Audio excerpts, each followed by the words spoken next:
Good afternoon, everybody.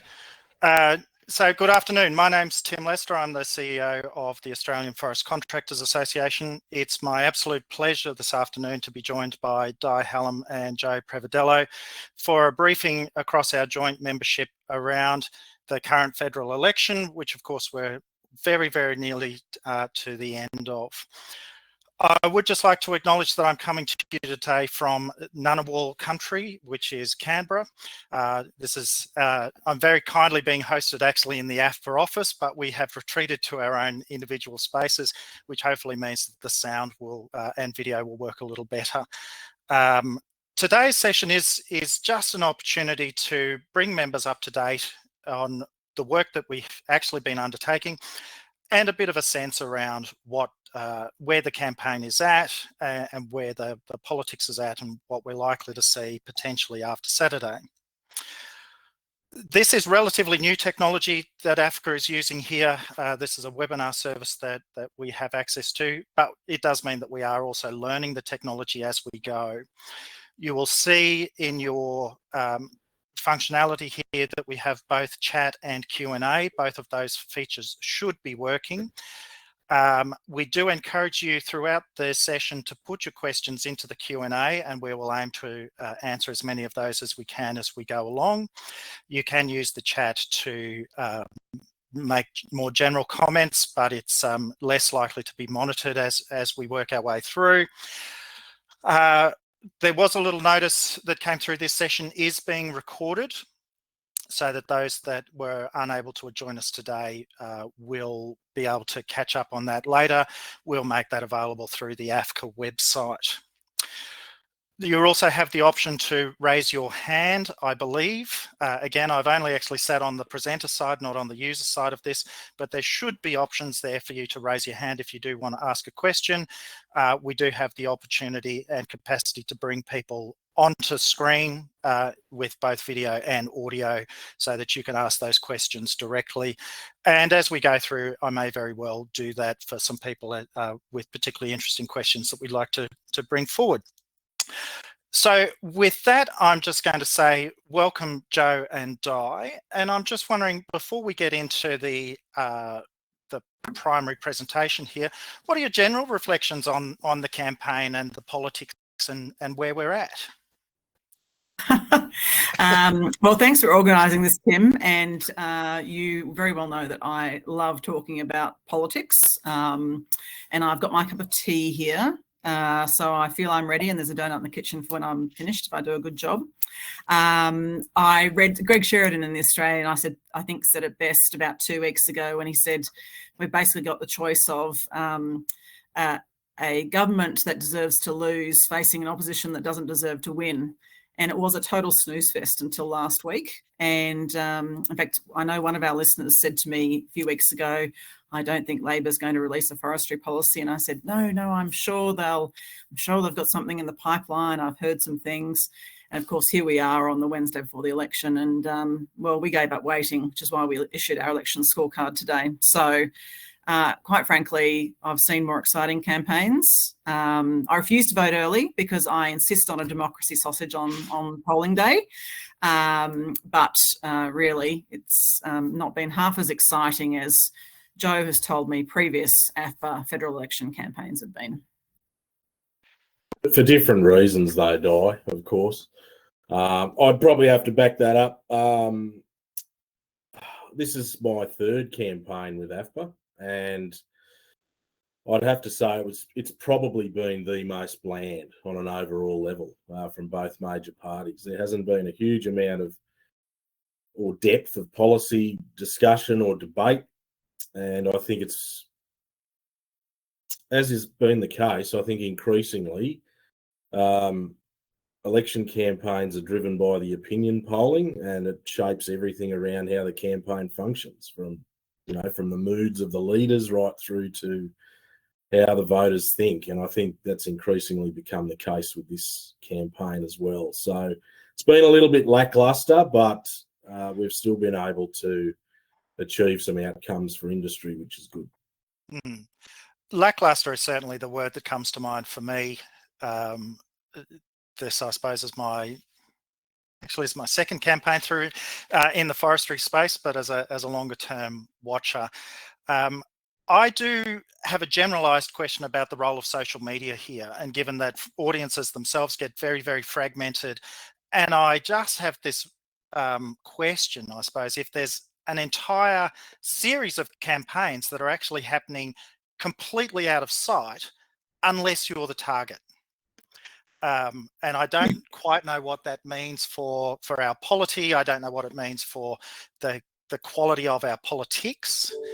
But there is something very strange going on here, and whether it is just that, the government is still a little bit sort of, well, Cyclone Alfred stuffed us up, and so the timing's out. Who knows? But we could talk about that all day.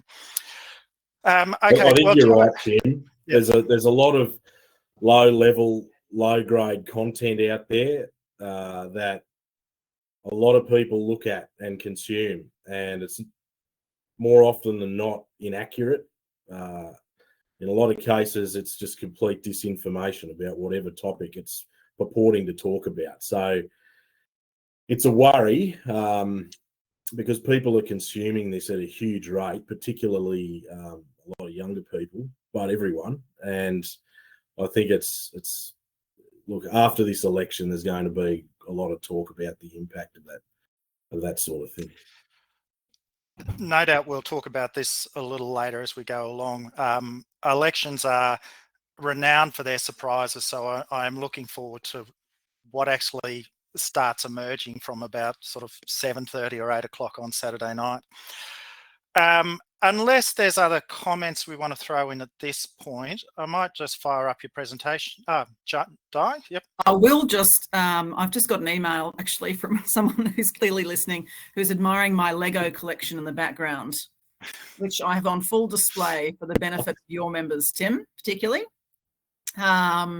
So yes, very expensive imports from North America, funded by my public sector payout before I started here. But I'm learning every day about some of the equipment your members use. So shout out to Brad who noticed that, and I'll let you get into it. No, good on you, Brad. I'm going to now do a plug twice. Because you've opened the door.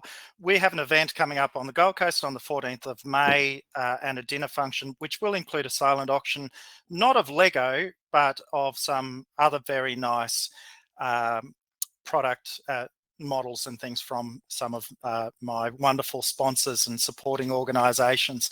So please do sign up for that and come along to our dinner on the Gold Coast, 14th of May. It's at Twin Towns, very close to the Gold Coast Airport. I'll tell you more about that towards the end of the session. Okay, I'll just fire up the presentation and then we can hand over to you, Joe. Thanks, Tim. Just let us know when you got it ready to go. It should be there now. All right, beautiful. All right, well, look, thank you. Thank you, Tim. Thank you, everyone, for jumping on to the briefing this afternoon. As I said, it's hard to believe, we're at the close and at the end of another federal election campaign. As I said, this is my third one now with AFPA.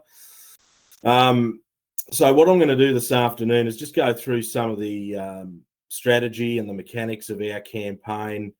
And then when we get to the policy offerings that have been made by the major political parties, I'll hand over to Diana and perhaps Richard as well, even if he's there to speak a bit in a bit more detail about that. But first of all, I think it's important to note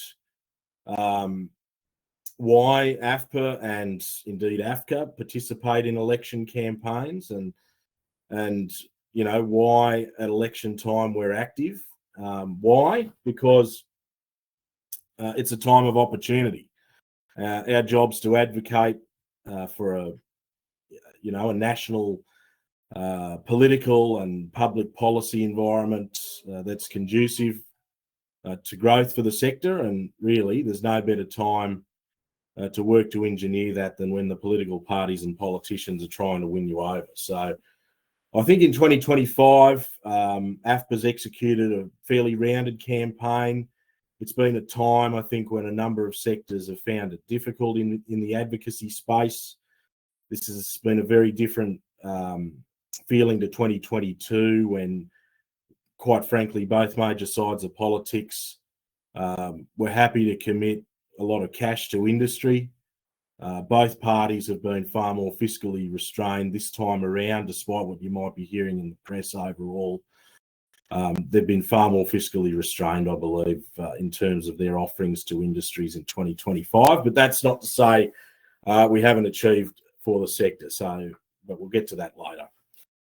Anyway, the first thing that we needed to do for our campaign was we needed to package up what we believed industry needed in terms of the policy and the funding and wrap that up. So that was the development of our election platform, which contained all of our policy and funding requests. As you can see there, it focused broadly on three areas: housing, sovereign capability, and a healthy and sustainable industry. So we launched that publicly back in February, and that has provided really the basis for our campaign efforts. So that platform, Australian Timber, Australia's Future, that was sort of our North Star, if you like, the reason for doing everything else in the campaign. Tim, next slide there, thanks. So we devised a fairly simple political campaign with the tactics directed at where we thought we could get the most bang for buck, noting our budget for the campaigns in the tens of thousands, not the hundreds of thousands or the millions. So we needed to be effective with what we did. Firstly, and most importantly, there was a significant amount of political engagement that was selling our platform to the political parties and explaining to them what was in our platform and why it was required. We've been effective in the past, I think, at demonstrating our power, I guess you put it, in targeted areas. So key target electorates for the industry. So that's where we've focused most of our efforts. Most of those really were in Tasmania or along the New South Wales coast. So we erected billboards, we ran radio and social media advertising targeted into those places.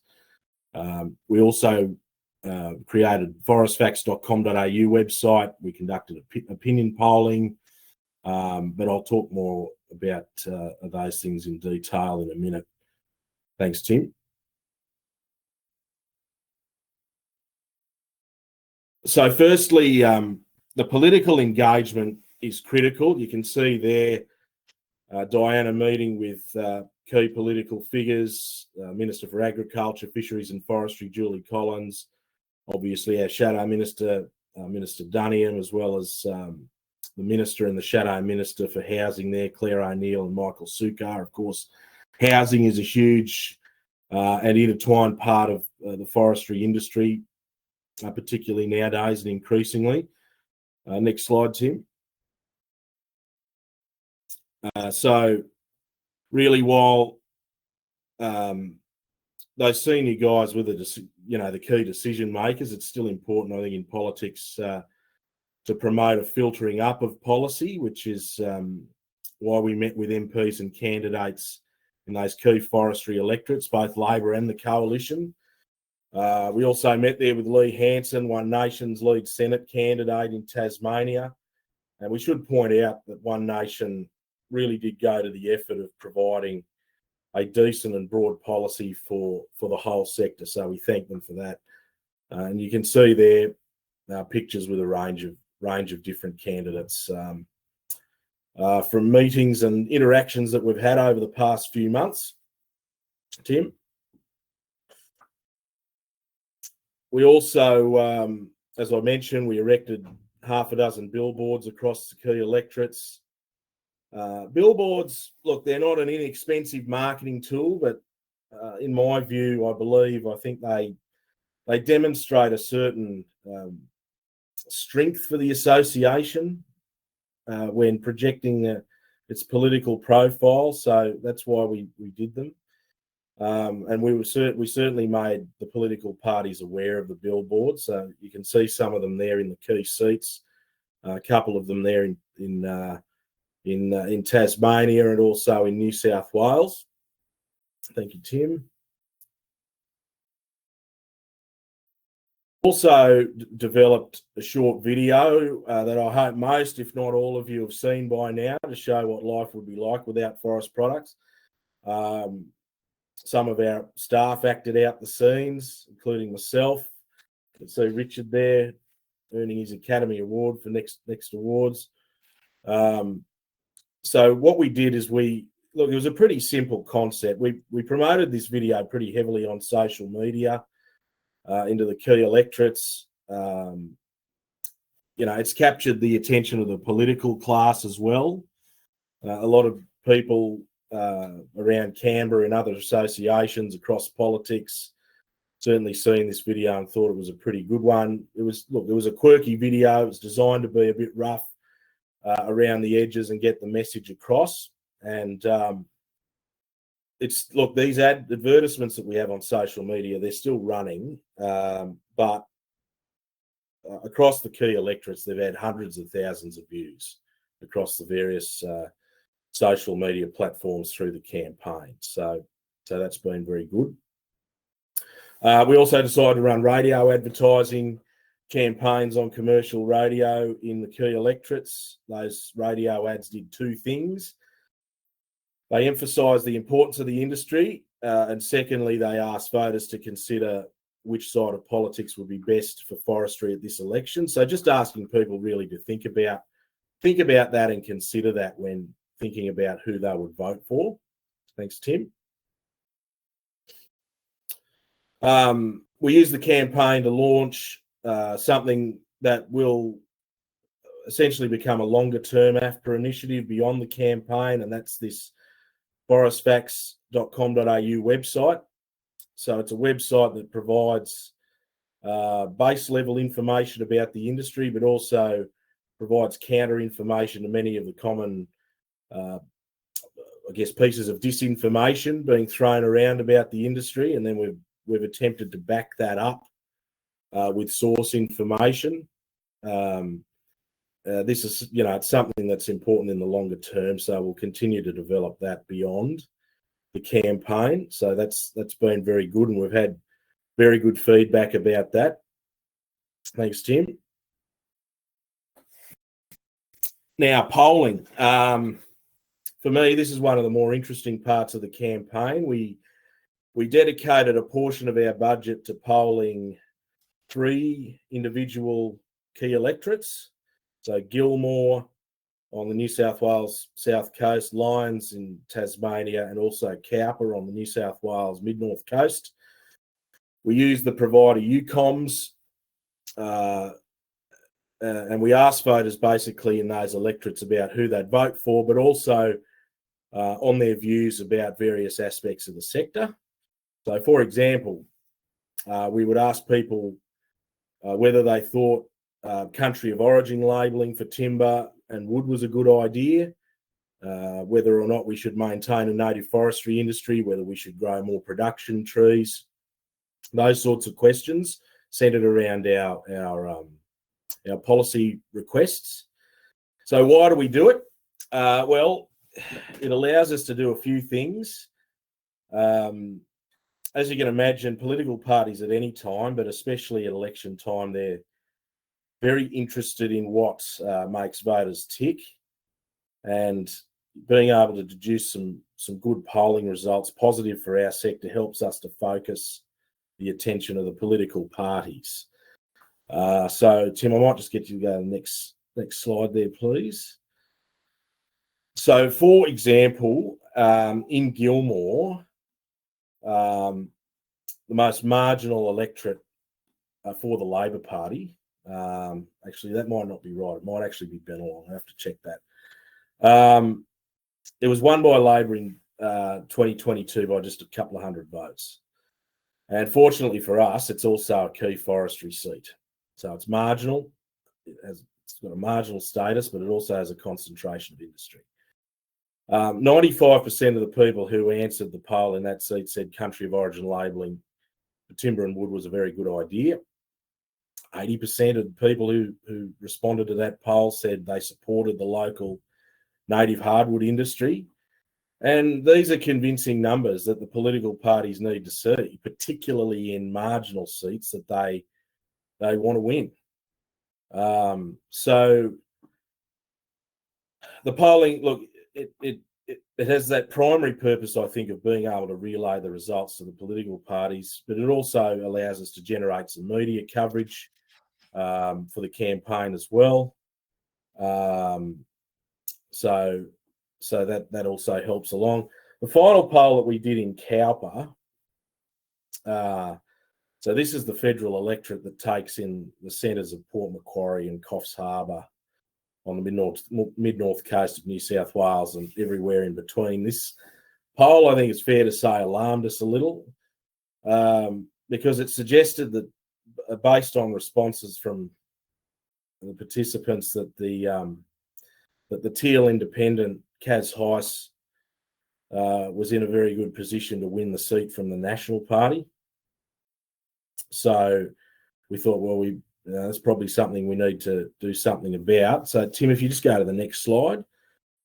Kaz Heiss, this Teal candidate, has been vocally anti-native forestry. And I think that in an electorate where there is, such a concentration of industry, there's hundreds of direct jobs, thousands more flowing on from that, it wouldn't be right to have a local federal MP representing the area who wants to shut the industry down. So with the budget that we had left, we decided to,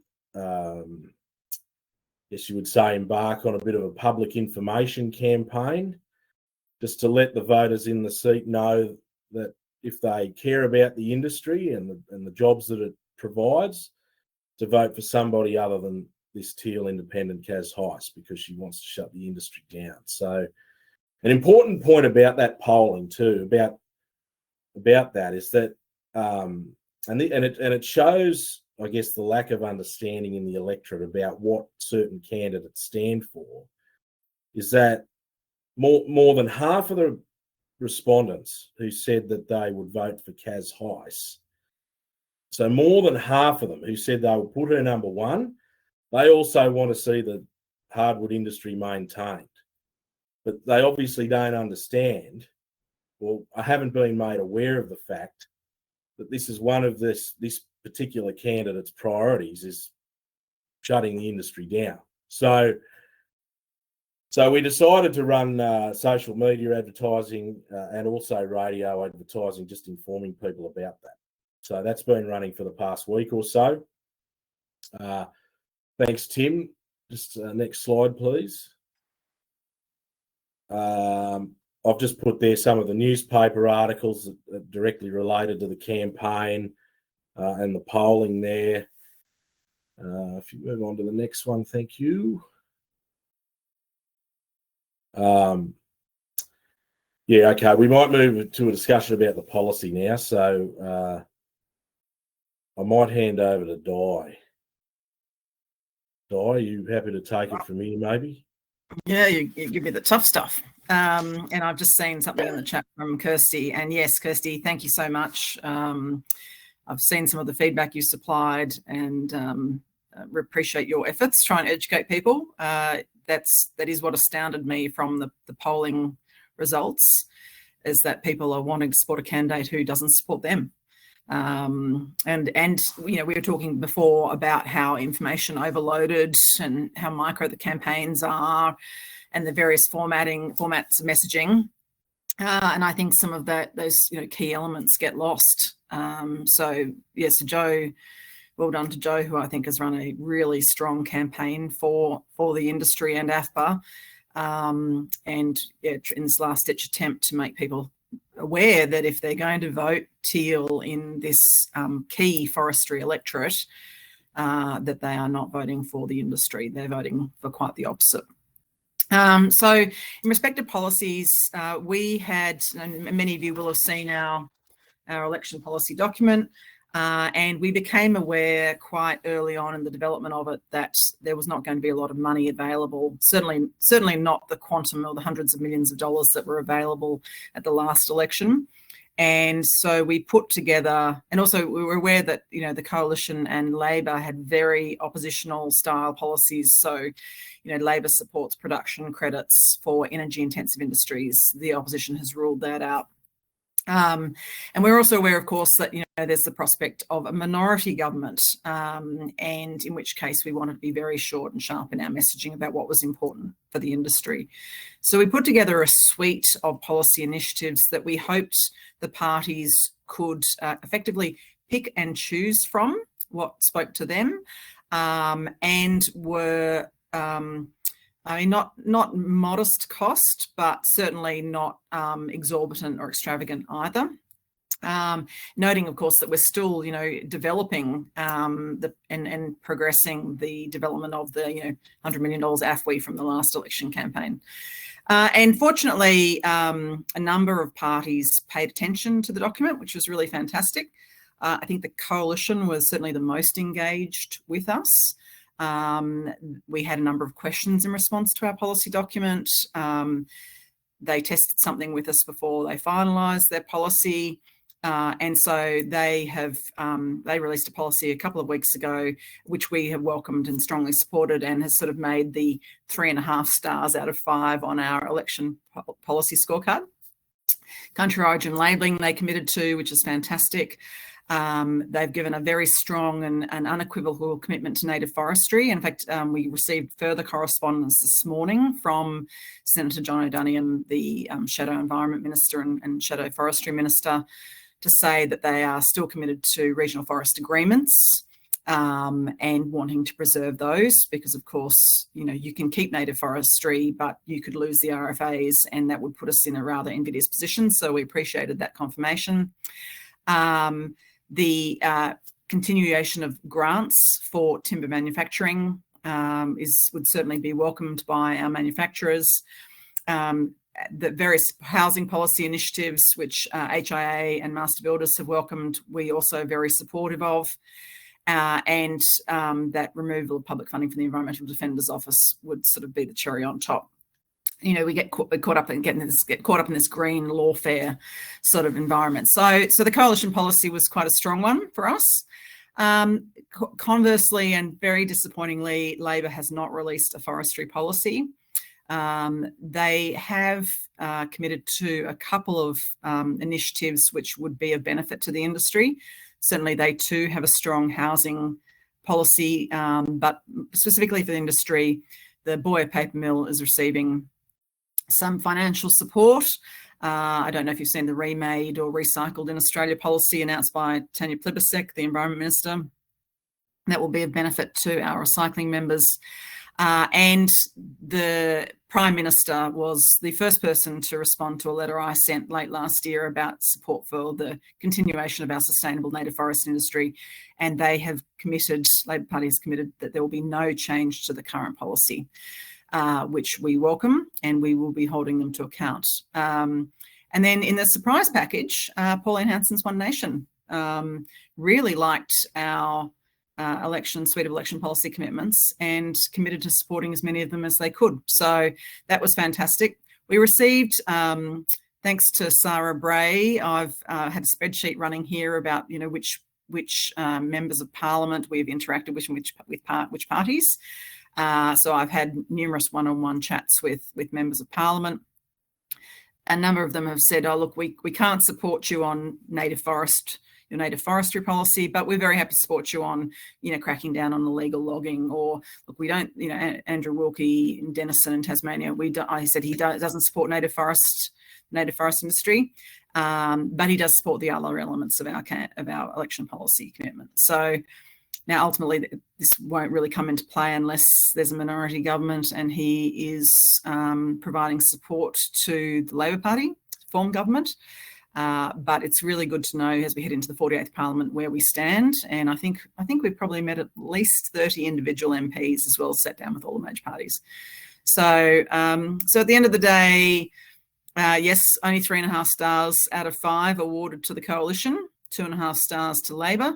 I even did a radio interview this morning with 2SM, and I sort of said, well, it's not too late. They could announce country of origin labelling tomorrow for the government. I'd be very happy to see it. So feel free, if you run into a Labor politician between now and Saturday, feel free to kick them in the shins and say, you know, we'd like something, anything. That would be great. Thanks very much. Thanks, Tim. Thanks, Joe. Oh, yes, a scorecard. See there, yep, the scorecard. And the media today on the back of that as well. So that's really about it. I mean, we now need to see what happens on Saturday, don't we? And see what, I guess, the people return as their 48th Parliament, and then we've got to go about devising how we best work with it. That's ultimately it, isn't it? I think that's absolutely right. So thank you, Joe and Di, for taking us through that. It is now the option for us to have questions from the floor. So I just need to get my screen sorted out so I can actually see what's going on. My probably initial question to you both is basically, what's your gut feel? How are you feeling? Do you have a sense of confidence about what the next Parliament will be? Is it a pre-show jitters, trepidation? Yeah, what's your gut telling you? Oh, you needed to be in the room before, Tim, when we were talking about Richard Hyatt's betting page. We can get Richard on. Shall I bring Richard on? Yeah, that's right. We were all going to go do a multi bet amongst us, sports bet. So, look, because I have a background in politics, I get asked all the time. In fact, I think even one of my colleagues yesterday said, "Oh, I'm sorry to ask, but what do you think?" And I was like, "No, I really enjoy talking about this." In fact, I kind of have to remember it's part of my day job. It's not the whole day job. Look, I think the government's run a good campaign, largely error-free. The opposition cannot say the same. I think we were heading towards minority government, one persuasion or the other. You know, when the campaign sort of started 7 or 6 weeks ago. But now it's definitely going to be a Labor government come Saturday night. I can't see them getting to majority. I mean, even if you look across the seats, I can't see them getting to a majority position. I mean, there's still 3 days to go, so who knows? But I can see them being in minority with sort of maybe 1 or 2 independents. I think there is the possibility of avoiding a Labor Greens minority government, which, to be honest, I'll take some comfort in, because, of course, the Greens have stated, in fact, they've stated as part of their condition of minority government, it would be ending native forestry. So that is something we want to avoid. But I also saw today that Adam Banks, will be insisting on an end to the war in Gaza. So maybe, we wouldn't be the sole target. But, a minority, either majority Labor or minority Labor with 1 or 2 independents. And I can't see forestry being a key request. I could see tax reform or, support for an electorate being sort of the price to pay. So that's my pick at the moment. Joe? Yeah, look, I tend to agree. I think we're headed for a Labor minority government, and there could be, as Di says, as few as 2 independents or crossbenchers required to prop that government up. Could be up to 5, 6, 7, who knows? But there'll be a period of machination, I guess, after the election when all of this is worked out over the next couple of weeks. Probably it could take 2 weeks, could take longer. Back in 2010, I think it took 3 weeks before that minority government was sorted out. So I wouldn't bank on anything being sorted out quickly. So the other thing, though, that will be interesting is the makeup of the Senate. So assuming that it will be a minority Labor government, you know, a lot of decisions ultimately are made in the Senate, particularly, you know, when it comes to the issues that we're interested in. So it'll be interesting to see the makeup there and where that all falls as well. But I did notice this afternoon, and before we came on here, I was talking with Richard about it. JWS Research, who that's John Scales, who we've promoted before, and we've dealt with him a bit. Pretty good pollster. He's come out today and tried to sort of suggest to people that with all of this opinion polling out there, macro opinion polling showing that Labor's home and hosed and that sort of thing,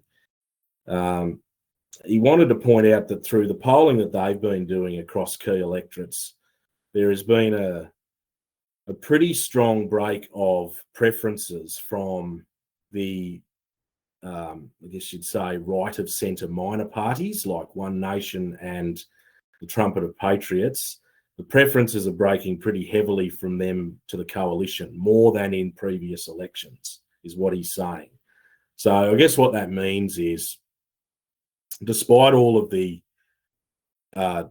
talk that Labor's home and hosed, he's saying that it could actually be a lot closer, and the coalition could take some seats off the Labor Party that we may not expect. So, look, who knows?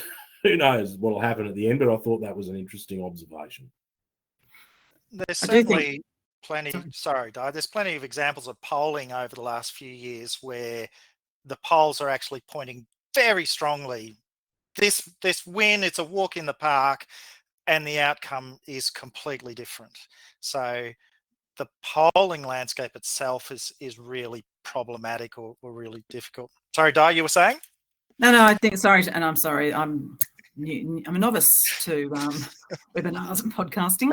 This may be my first and last. Don't get it back on. She's got a face for radio. So no, I think it is far more a seat by seat play than we have seen before. And in fact, I saw the question from Diana Gibbs and Sarah, yes, your question about independents versus Greens.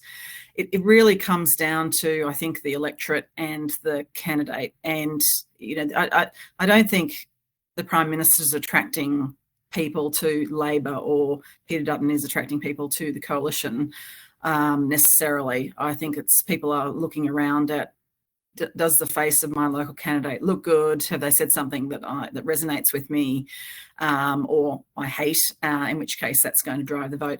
And I do think Pauline Hanson's One Nation is going to be quite a surprise result if we're looking at the Senate.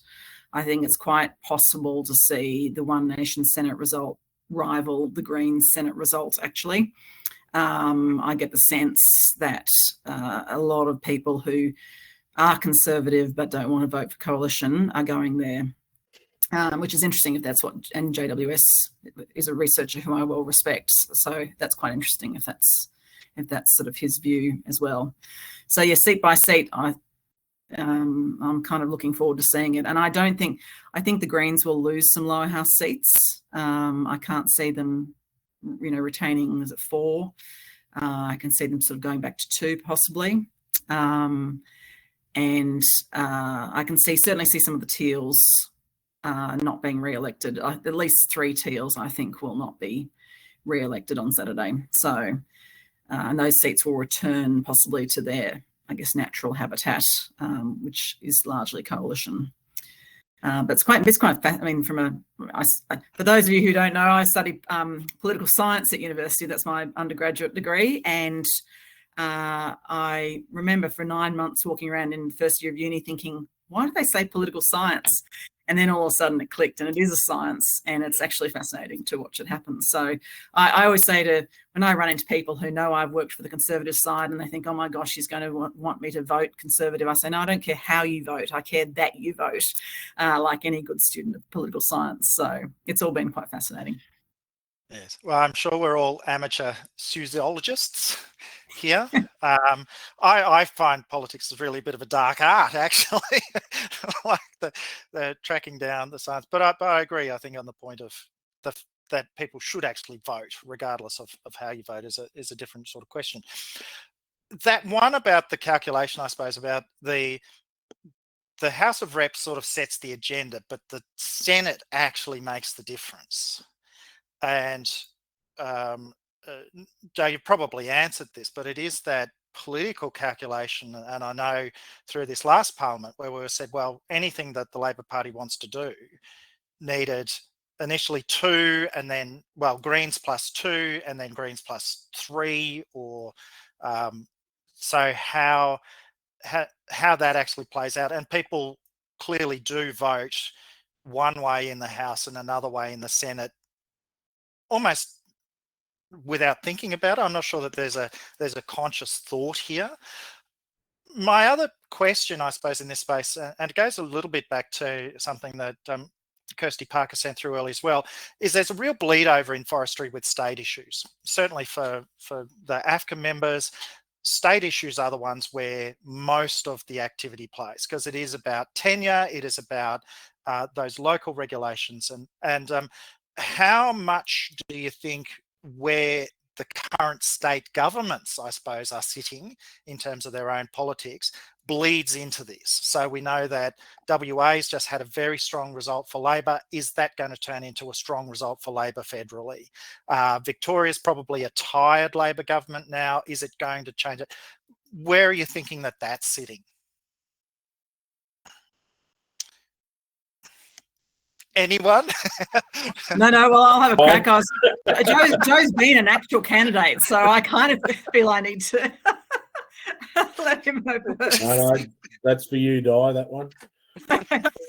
So my sense is that when the going is good, the mood does not translate from state to federal or federal to state.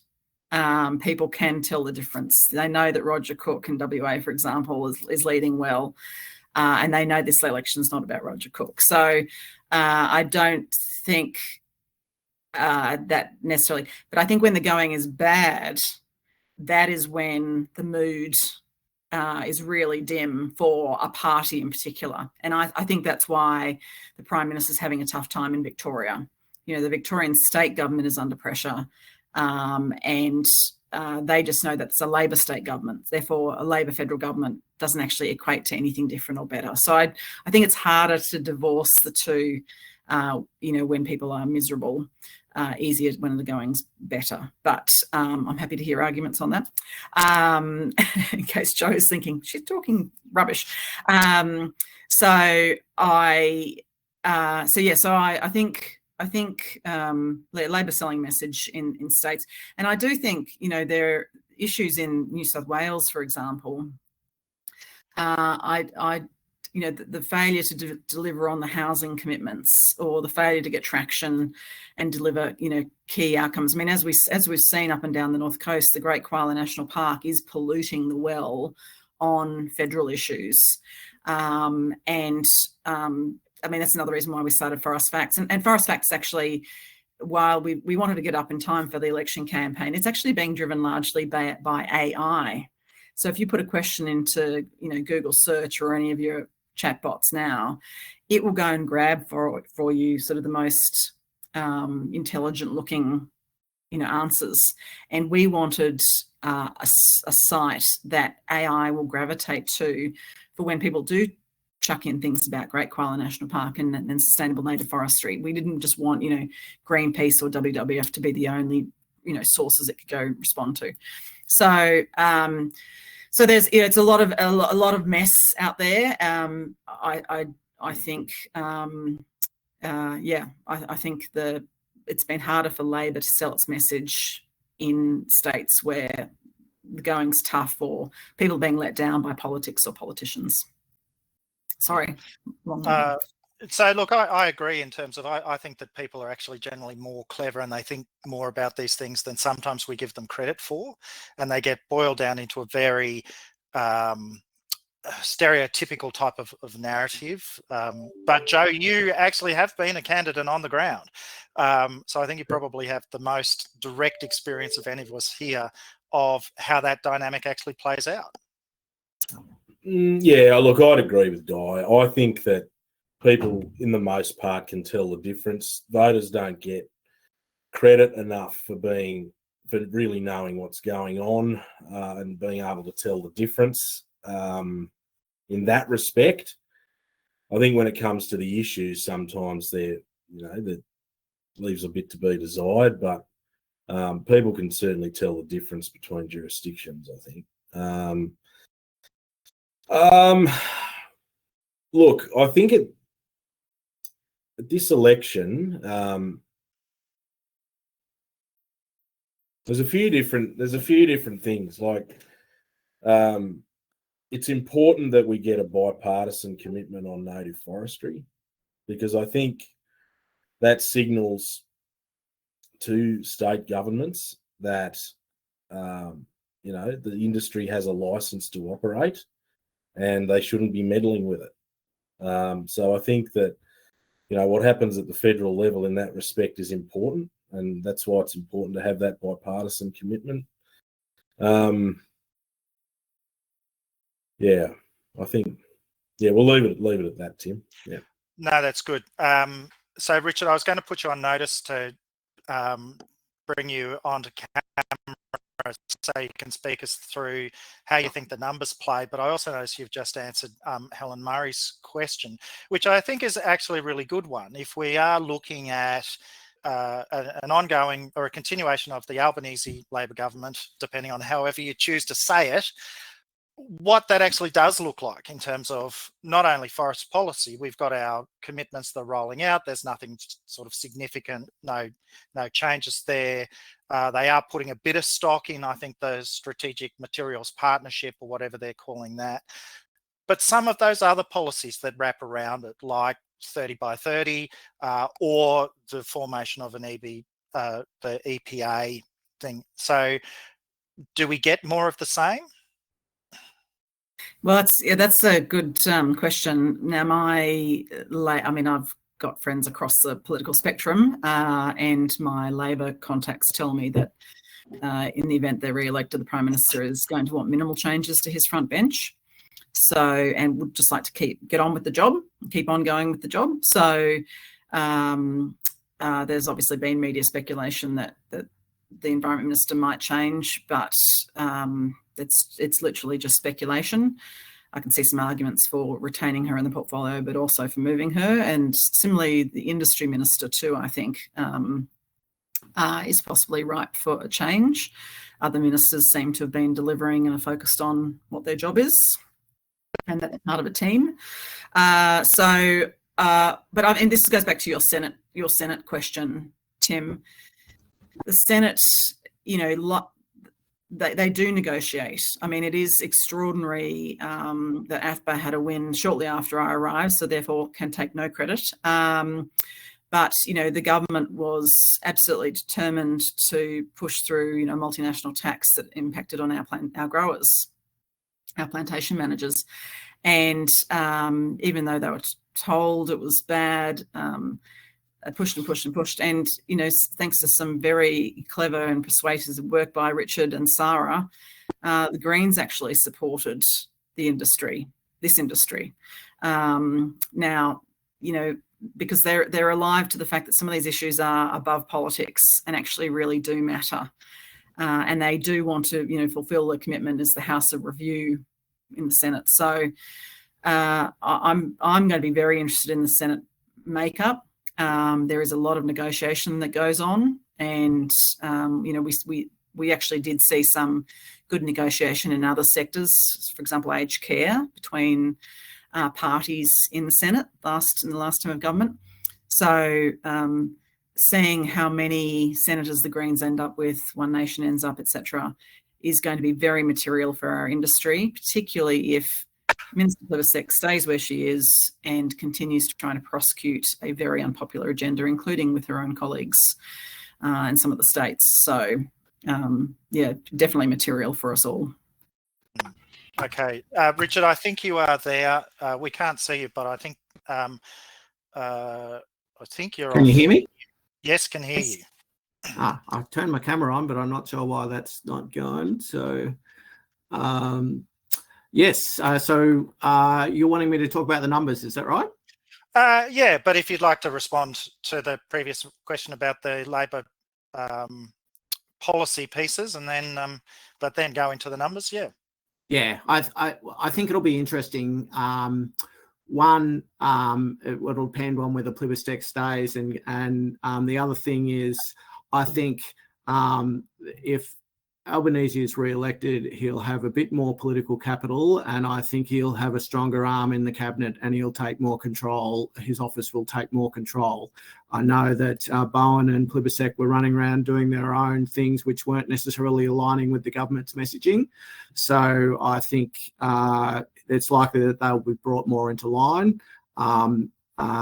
That's if Plibersek stays, and if Plibersek moves, it is likely there'll be a reset on that as well. So, and on the numbers, as I say, best guess, and it changes every day for me, but 73. To win, you need 76. I think Labor will get around about 73. I think Coalition will pick up a few number of independent seats that they've lost where members have gone to the crossbench, Russell Broadbent in Monash, Andrew G in Calare, and a couple of other Teal seats. And that'll bring them up to about 65 with still about 13 independents. But yeah, it's still moving pretty quickly, the polls and people's opinions in some of these tight seats.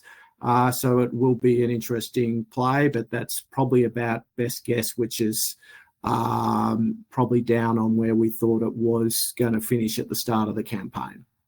I think the Coalition looked like they could potentially get much closer to 70 seats at the start of the campaign, but now if they do 65, they'll probably consider be pretty good considering where they are in the campaign. And that's a big crossbench. That is a big crossbench, but that's being reduced, and I think Dyer's right. There's 3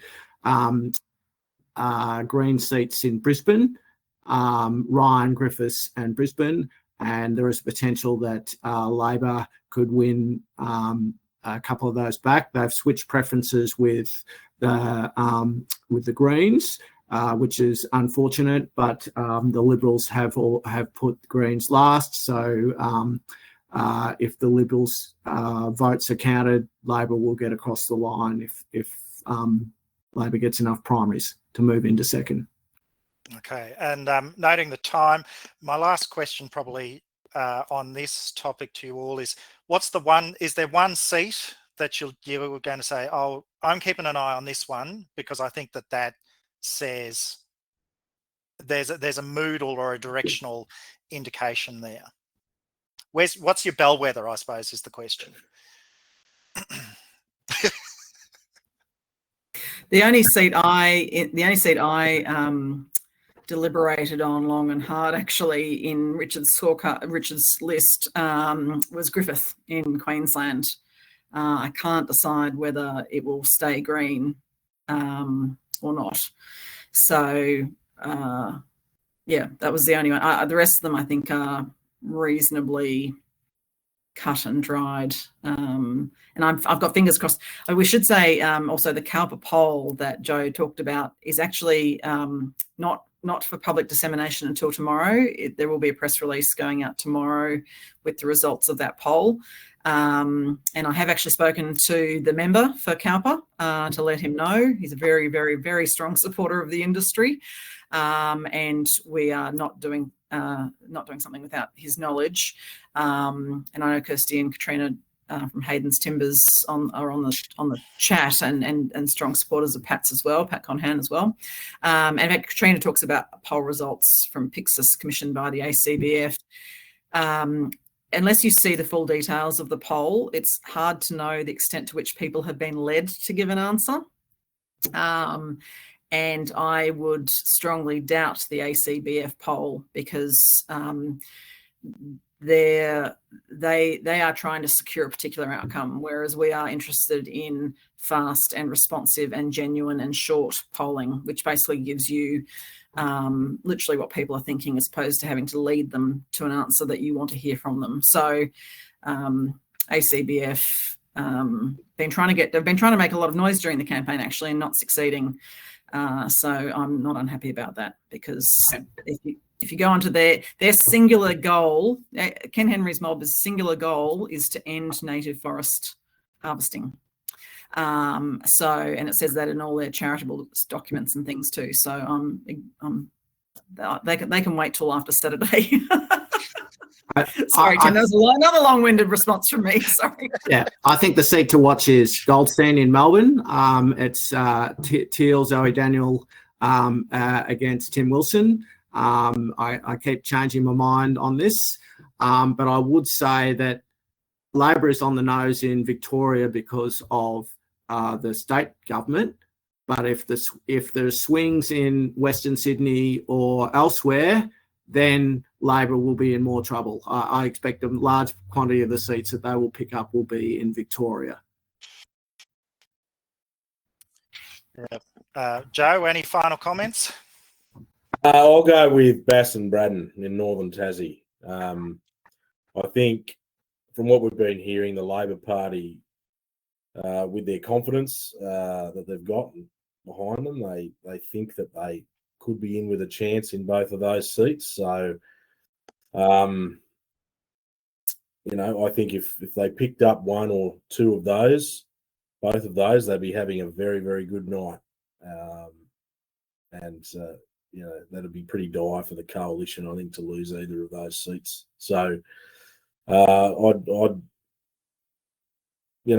seats tend to bounce around a lot, particularly Bass. So I think keep an eye on them. Yeah, and before we go, Joe, you should tell Tim about your plans for bottles of red wine on Saturday night. I was going to keep that internal, but I did say to the team that I've got a rule that for every teal that falls on Saturday night, that's a bottle of red for Joe. So I'll stick to that. This is what you're expecting to see on your desk on Monday morning, not one that you're drinking on Saturday night. Well, I guess it depends how successful. I will. Look, I think that we will just say that responsible service of alcohol. He's serving himself. No, nothing responsible at all. Yeah, exactly. Anyway, what you leave. Okay, well, thank you very much. This has been a really great chat. Thank you so much for your time and for the opportunity. I have added a little poll on just so people can get us a bit of feedback on whether you enjoyed this.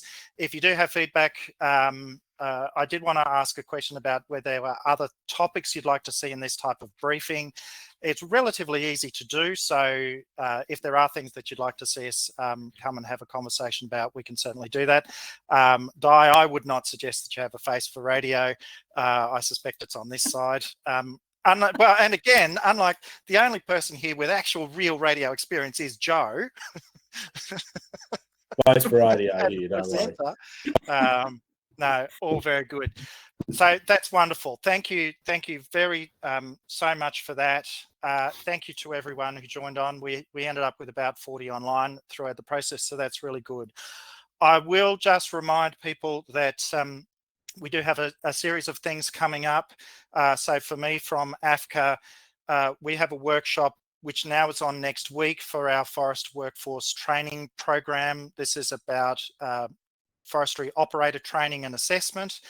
If you're interested in that, do send me an email. We have our mid-year forum on the Gold Coast on the 14th of May. So that's at Twin Towns at Tweed Heads. The afternoon forum will include a workshop on chain of responsibility. So anyone who deals with heavy vehicles, this is a very, very important piece to understand how the chain of responsibility works in terms of the legislation and your primary duties.